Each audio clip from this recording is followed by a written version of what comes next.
the thing that kind of surprised me a little bit is that you and Jason were kind of going back and forth with each other on social media. I kind of shook my head a little bit. Like, okay, this is the dude that just fucked your wife, and now y'all are arguing with each other on social media about who fucked her better. Like, it's, I think you made the comment about your dick may be bigger, but I got something that your mama's cooking has, which is love. And it's just, I'm watching this going like, that was right off the top too. I just thought of that. I don't know. Like, what in the absolute fuck is going on here? Like, this is really going into weird directions here.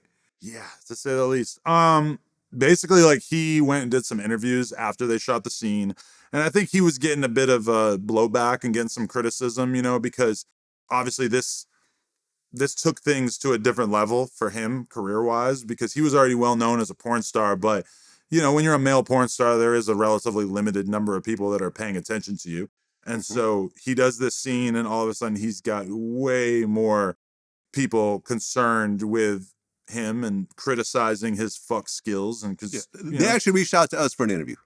Crazy. Yeah, I told you about this. He must have got a PR team. We turned it down. Not Jason. No offense to you. We just really don't do porn star interviews. Apart from Adam here. Yeah. but I was kind of pissed at him at first, just because like it sort of showed me the complications that could possibly come about from letting my girl do scenes with other guys, which is that then he goes on this interview and he just starts talking a little bit too messy in terms of like being kind of critical of me or saying that, she clearly enjoyed it more with him or whatever. To me, it's like, this is the kind of thing that apparently now, if she's going to work with any other guys, we have to have a little bit of a pep talk beforehand to be like, hey, if you go on Vlad TV, you're not allowed to slander the size of my penis or anything like that.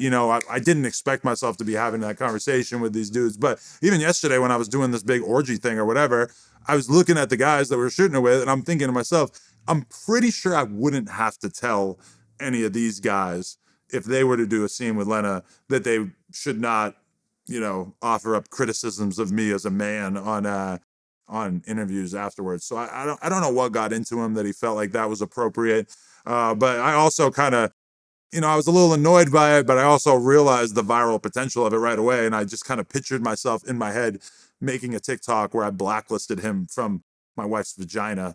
And then I woke up the next day and I did it, and it got 5 million views. And I was like, okay, like that was as funny as you thought it was going to be.